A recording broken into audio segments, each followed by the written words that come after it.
Gerald. I mean, they wrote, about the time so much that you could almost take a history course by reading their work. If we want anything out of our culture, I think the greatest thing is going to come out of our literature. If you're going to set out to make a pornographic movie, the rule is this. There's only one rule. Is that the person will see the movie who thinks that the movie will be a better fantasy than he himself can come up with. That's surprising. The guy gave me a C on it because he said but he said I would have marked you higher if you had known what you were talking about. Rationality is so easy, but the things that are great spouting fountains of human possibility, creativity, are the things that are not rational, that are slightly crazy, or maybe a lot crazy. It could be said that Hitler proceeded on some such principle. So he did. But so did Sophocles. So did Eliot. So did Dylan Thomas. So did Hart Crane. End of sermon. And you're sort of shy, and you're sort of afraid of it, because you think it doesn't belong to you. Because maybe Keats should have said this. Yeah, buddy, but he didn't. I said it. Right.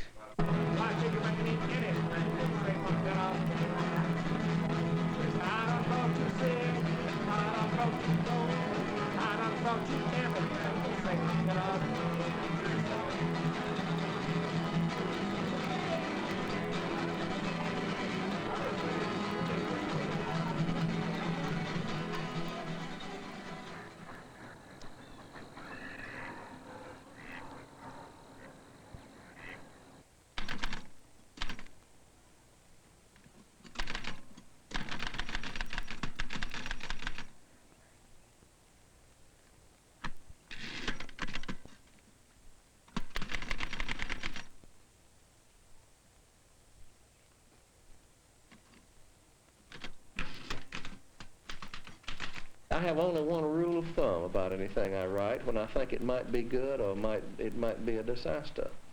Is when I begin to say something that I had no notion that I knew. This is probably what Plato meant by seizure, inspiration, or whatever. That's as close as I've ever been able to get to it. I mean, no wonder writers sell their grandmothers down the river and divorce and get syphilis and end up in alcoholic wards, one thing and another. I mean, once having had that, you know that there's not anything that you could do that would ever be so important. DC-9 jet service to Atlanta and Chicago. 40 passengers through gate 4. And put that in there over here. I tell you, I think I better go with you. I want you to go with me. I don't like those other girls.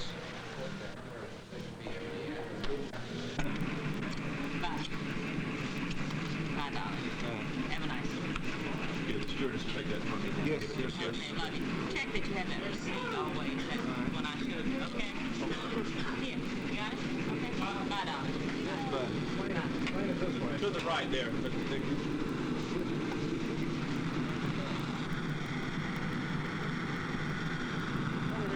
You sure? Yeah. Okay, let's go.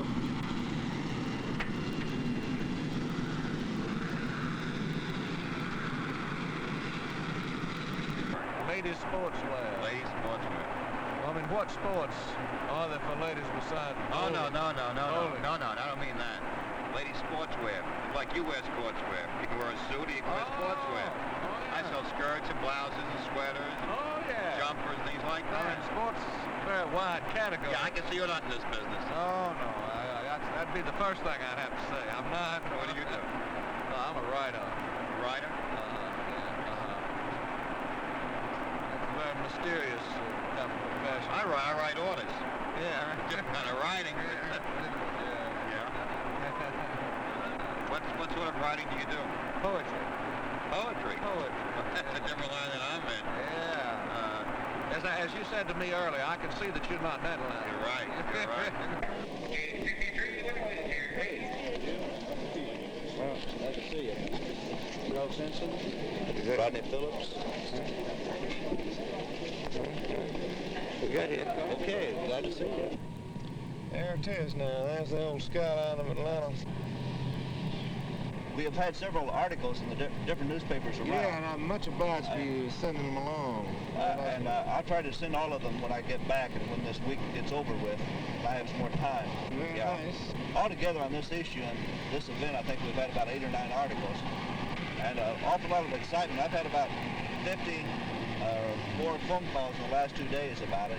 They're very good. People that know you, people that want to come. Very good. Well, there's going to be a lot of people. Now, what are we're talking about 11 o'clock. Now, what is that? I mean, some kind of mysterious thing. So I'm supposed to address somebody. But I'm just going to read some things. Is that all right? Because I don't have any speech or talk on the metaphysics of modern poetry or anything like that. I think most of the life of a wandering bard in these days is spent on strange highways with neat green signs that have inexplicable names on them. These have explicable names because I grew up knowing where they were. I have some things, too, that I write. Okay, well, I'll try to make time to look at it. Yeah. I gotta have something leaning on. I've really been so excited about this. I haven't been able to study or eat.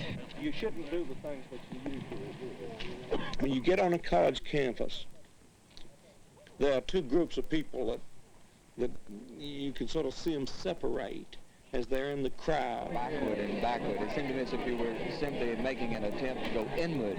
The one group wants to use the poet as a pretext for something.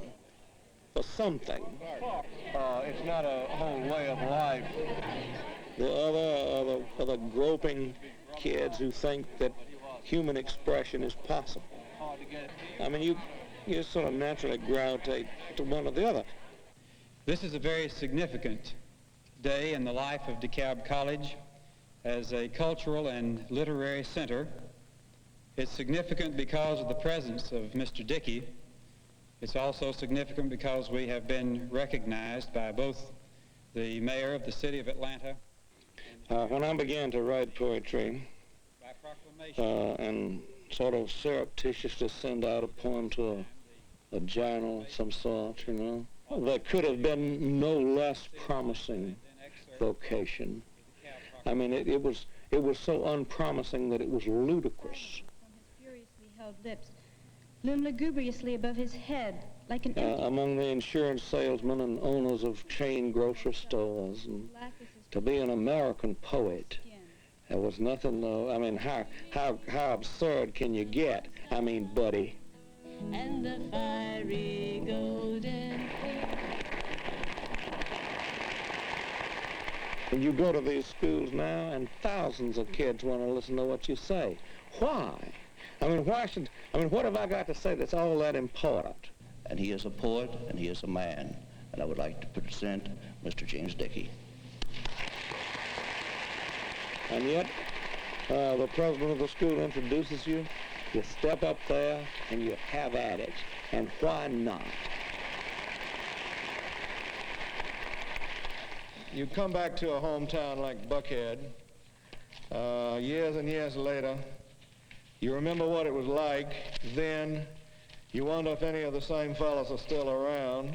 To some people, to say some people like myself, it becomes obsessive to you that you find one person that you knew, just one, or who would recognize you. Otherwise, you're just going around like a ghost. Good bit, and they don't seem to age too much.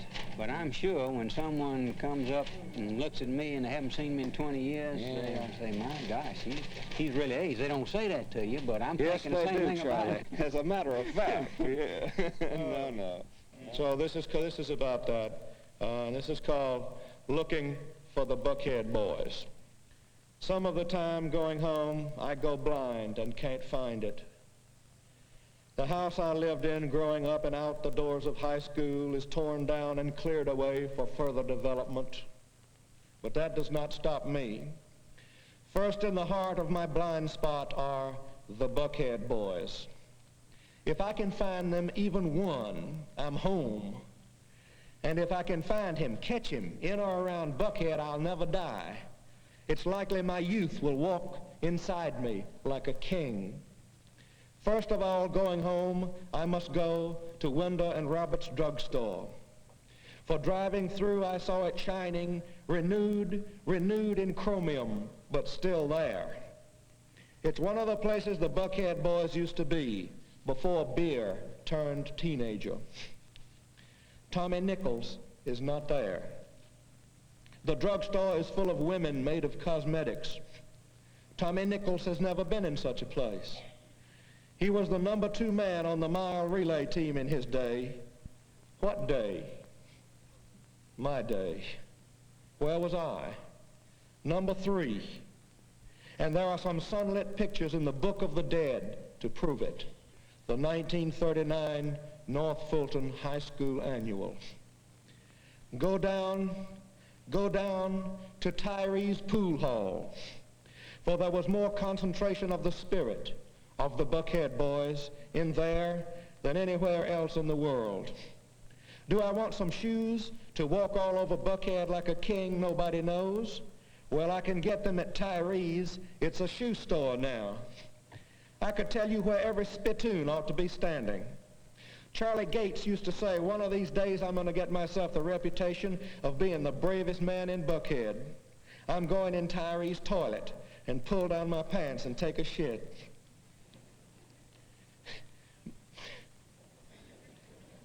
Maybe Charlie's the key. The man who would say that would never leave Buckhead. Where is he? Maybe I ought to look up some old merchants. Why didn't I think of that before? Lord, like a king. Hardware. Hardware and hardware merchants never die, and they have everything on hand there is to know. Somewhere in the wood screws, Mr. Hamby may have my prodigal's crown on sale. He showed up for every football game at home or away in the hills of North Georgia. There he is, as old as ever. Mr. Hamby, remember me? God almighty. Ain't you the one who fumbled a punt and lost the Russell game? That's right. How them butterfingers? Still butter, I say, still fumbling. But what about the rest of the team? What about Charlie Gates? He the boy that got lime in his eye from the goal line when y'all played Gainesville? Right. I don't know. Seems to me I see. What does Charlie Gates see in his eye burning with the goal line? Does he see a middle-aged man from the Book of the Dead looking for him in magic shoes from Tyree's disappeared pool hall? Mr. Hamby, where? Where is Mont Black? Paralyzed, doctors can't do nothing. Where is Dick Shea, assistant sales manager of Kraft Cheese? How about Punchy Henderson? Died of a heart attack watching high school football in South Carolina. Old Punchy, the last of the wind sprinters, and now for no reason the first of the heart attacks. Harmon Quigley, he's up at County Work Farm 16. Doing all right up there, be out next year. Didn't anybody get to be a doctor or lawyer? Sure, Bobby Laster's a chiropractor. He's right out here at Bolton, got a real good business. Jack Seipel moved away. Gordon Ham, dead in the war. Oh, the Book of the Dead and the dead bright sun on the page where the team stands ready to explode in all directions with time. Did you say you see Charlie Gates every now and then? Seems to me. Where? He may be out on at the Gulf Station between here and Sandy Springs. Let me go pull my car out of the parking lot in back of Winder and Roberts. Do I need gas? No. Let me drive around the block. Let me drive around Buckhead a few dozen times, turning in my foreign car till the town spins, whirls till the chrome vanishes from Wyndham Roberts, the spittoons are remade from the sun itself, the dead pages flutter, the hearts rise up that lie in the ground, and Bobby Lasta's back-breaking fingers pick up a cue stick. Tommy Nichols and I rack the balls, and Charlie Gates walks into Tyree's unimaginable toilet. I go north now, and I can use 50 cents worth of gas. It is Gulf. I pull in and praise the Lord. Charlie Gates comes out. His blue shirt dazzles like a baton pass. He squints, he looks at me through the goal line. Charlie, we have won at home in the last minute. Can you see me? You say what I say. Where in God Almighty have you been all this time? I don't know, Charlie. I don't know. But I've come to tell you a secret that has to be put into code. Understand what I mean when I say to the one man who came back alive from the book of the dead, to the bravest man in Buckhead, to the lime-eyed ghost blue wavering in the fumes of good Gulf gas, fill her up with wine, light, heart attack blood, the contents of Tyree's toilet, the beer of teenage sons. No, just fill her up. Fill her up, Charlie.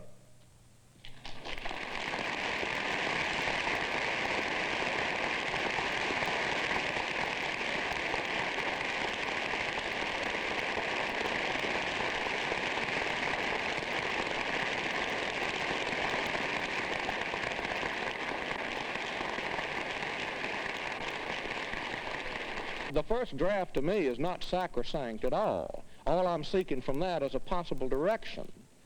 After I take it through, say, sometimes 150 drafts, the final version bears no relation whatever, no discernible relation to what I started with. Most of your poetry worked over that many times? Yes. It's worked over to get the worked-on quality out of it. That's a rather rough way of writing. Yeah, it is rough and takes a long time, but it's the best way that I've found to do it. You said that you couldn't be a fixed-hour man anymore because you're hustling about too much. Do you have to hustle about? Yes, I like to get around a lot. To begin with, there's an awful lot of money in it. You get to see people that you otherwise wouldn't see.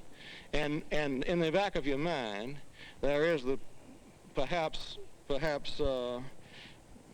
misconceived idea that you're doing your profession, poetry, some good. Some people say that, this is a technical thing, like an essay or a short story or something like this. And then to other people, poetry's like a religion to them in a way, like something holy and untouchable. Poetry really is nothing more or less than a man or a person trying to say something immortally. Something that, what is it Milton says, that succeeding generations will not willingly let die. Maybe they will, probably they will, but he's trying to say it as memorably as he can in his own way. How do you evaluate Rod McEwen next to someone like yourself? Not possible. Well, they're both trying to say something immortal. How do you teach that? I don't know how you teach it. I think the language sense, the sense of a heightened and more memorable language is either overt or latent in everybody. I like speech rhythms very much myself because they seem to give a note of authenticity to the poem that a more artificial language wouldn't give. And people now are so desperate for honesty. Honesty of tone, honesty of feeling, honesty of statement, of diction, and so on, that they have gone away from that in favor of something that is more humanly convincing. What motivates me to write a particular poem in the beginning is that something flashes into my mind and I say, Jesus, wouldn't that be terrific? Now suppose I did this with it. and I'm in it. It's got me, yeah. Does that sense of survival that you have keep you from thinking that the world right now is a very depressing place in which It is a very depressing place, but the fact that it's depressing and that we have a lot of social and international troubles and so on doesn't keep the world from being the most glorious thing ever conceived.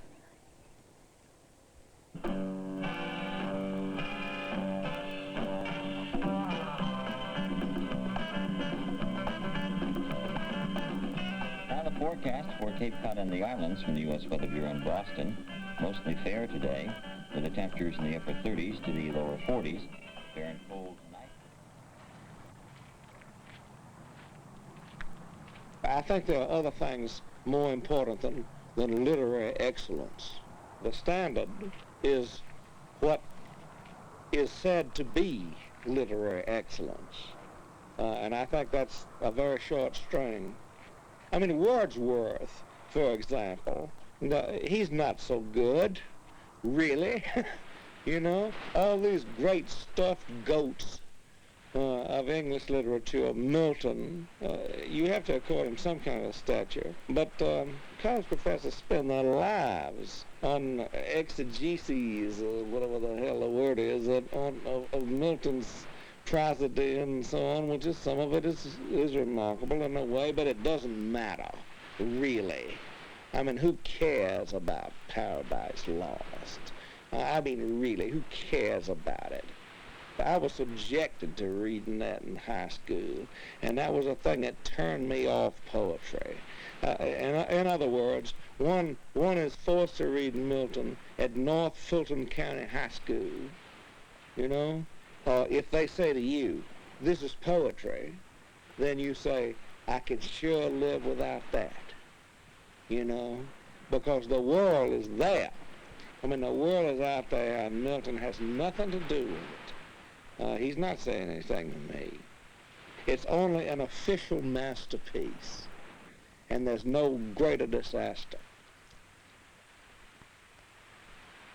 Can I ask you a question about another kind of ideal? Do you think people expect poets to do the agonizing for them?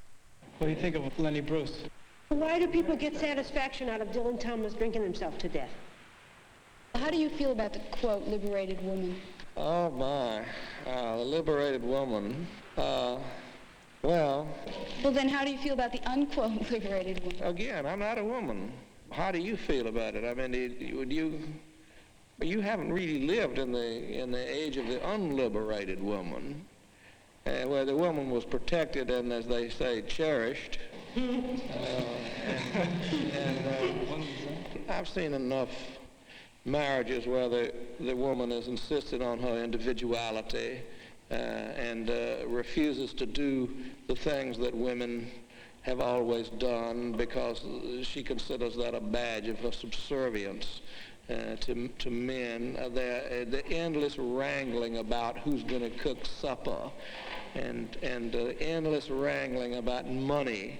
But like right now, like I'm going through school and I'm going to go into a profession, and when I get married, do you think I can stop all that? You seem like you're very concerned with the extinction of animals. Yeah. But then, well, all right, tomorrow you're going out on a hunting expedition. Yeah, that does seem paradoxical, I admit. But the odds are all on the side of the animal, I can safely assure you. But archery hunting is really, is not an attempt to exterminate all deer. I mean, it's really part of it should be looked on as part of the ecology. No. You got them inside a 40. I'd have to be off of best before I take it.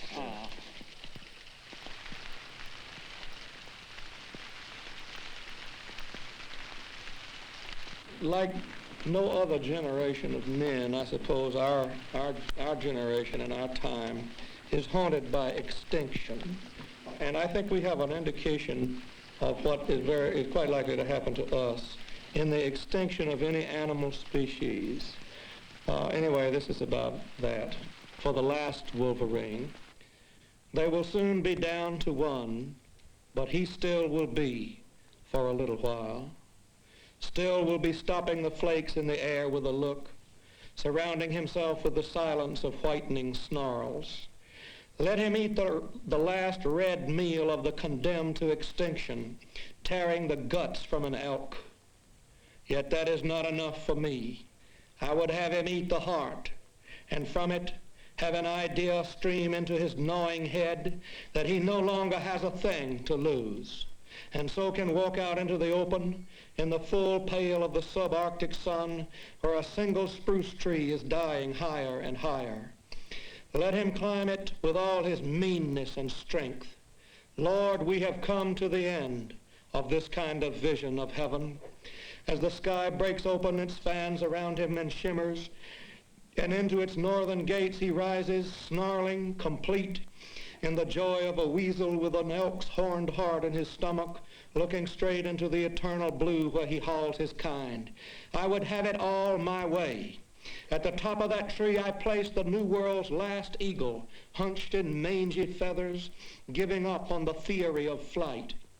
Dear God of the wildness of poetry, let them mate to the death in the rotten branches. Let the trees sway and burst into flame and mingle them crackling with feathers in crown fire.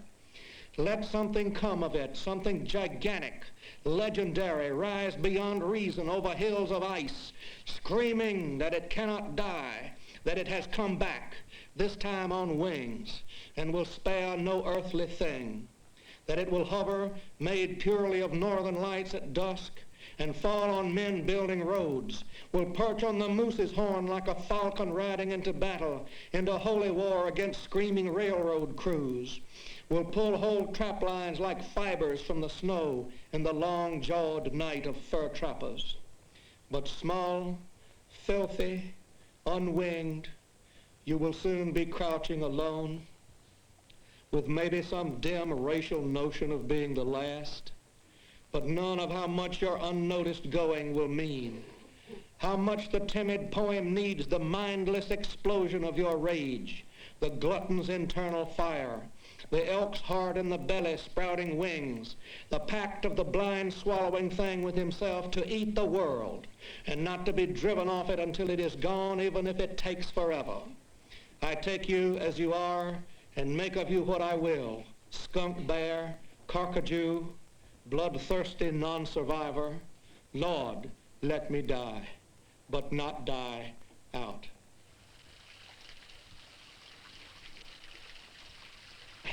Well, maybe next year we'll get them, huh?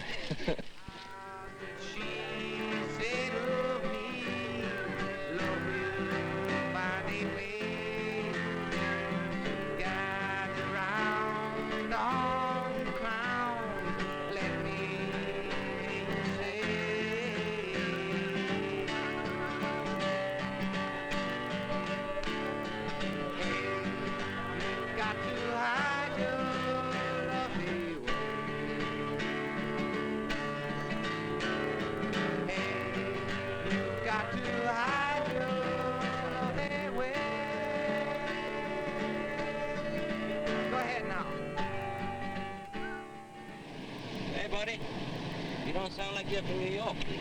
Listen, believe me, I'm not. Well, I come from South Carolina. South Carolina? Yeah. Well, you come down in business or what? Well, yeah, sort of business. What kind of business you in? Well, you don't mind me asking that? No, I know. And I'm a writer, and oh, yeah? I have to talk to editors and other folks. What sort of writing do you do? Well, I write poetry, and I've got a novel coming out, and do some criticism, and one thing and another. You ever, I don't know, what have you read lately? Danny? I mean, really, I'd be interested to know what people read. Well, I read classics. What classics? Comic classics. Comic classics, all right. You major in anything special, anything on a specific thing, or? Well, I try to tell what it's like to be alive and on the planet. You know, you ever have that feeling of being very lucky to be around? Yeah. Sometimes. Yeah, that's all. It's really don't miss to it. That's all. don't think I've ever asked anyone this, but I'm always asked it when I give a reading. And it's who do you write for? They ask me the same thing, and that's one of the things that I'm unequivocally clear on. I write for my own sensibility, my own scheme of things, because there doesn't seem to be any way for me to do it other than that. It's a rather small thing, almost like growing a garden. You know how gardens are made, but you just make it for its own symmetry and so forth. Yeah, right. And you're not competing in a flower show, and you don't want it to be televised for millions of people. And it's queer. I guess we call a craft something you can do until you fall into senility. Art is what you can't do. Yet it has an element of craftsmanship. Yes, an element. But the craftsmanship is only to give some kind of frame of reference to this random thing, this random idea, something that you think, if you could find the form for it and the words for it, would make a new heaven and a new earth. I mean, people would see, they would break through this kind of glass wall that we all live behind, and we would really, I mean, you know the most heartbreaking of all dreams? I'll tell you what mine is. And I've dreamed it maybe 3 times in my life, and I hope I died dreaming it. It's so obsessive with me that I talk about it around home with Maxine, Chris, and Kevin, my little boy, and so on, which I call the legend of the happy swimming pool. And I'm somewhere in the neighborhood where I grew up in Atlanta, and I go down the street that I've never been on before. I mean, there was no reason ever to go there. And there's a marvelous swimming pool. There's lovely girls, who are crazy about me. I mean, and there's this sense of where have you been? You know, we've been waiting for you all these years. That's what. Then do they recede? No, I wake up. You wake up. You recede. I recede. Yeah. Oh, I recede. No, that's sad. You know the feeling, though. Yeah. That there's something in your life that you could, all you have to do is turn a corner or open a door, and it'll all be so. I don't fear the nightmare. I can take any nightmare. I fear the dream which is good, which has the reality that we can't achieve in reality. I don't fear the nightmare. I fear those tears of loss and deprivation when you're at the happy swimming pool, which is kind of like Eden, you see, for a few minutes of one anonymous suburban night, and it's forever gone, you know. I fear the end of the happy dream. I have a flight of fancy that, the other dream, which is the most horrible to me, I haven't had it often and haven't had it in late years, but I used to. And it's the dream where you've done something. And as the dream goes on, you're not quite sure, but you know you've done it, and everything you do makes it worse. Yeah. And it's something you've done to somebody. Yeah. Or another form is something wrinkled that you try to smooth and it gets more and more wrinkled. Yes, yes. And I'd say everyone does a kind of art. It's impossible to live if you doodle. It's kind of low art. And but ours claims to have, profundity of feeling or thought and grace of craftsmanship, which in that way it's superior to all the little arts that people practice. What it does have, I mean, in this kind of rare instances, what art does poetry, you and I have given our lives to it, and we'll give the rest of our lives to it, at least in some way, is that it has a life-enhancing quality to it.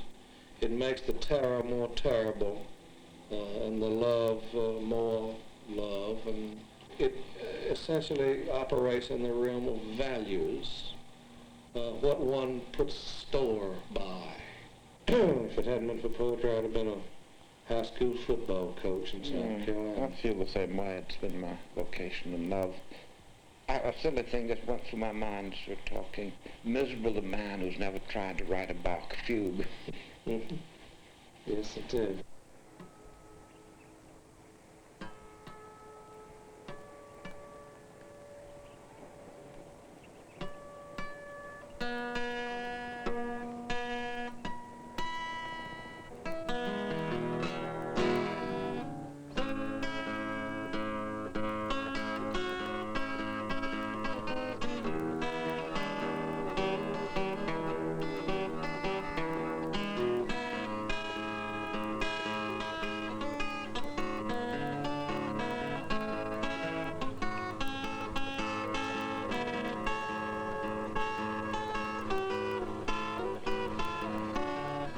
I think that people undervalue themselves.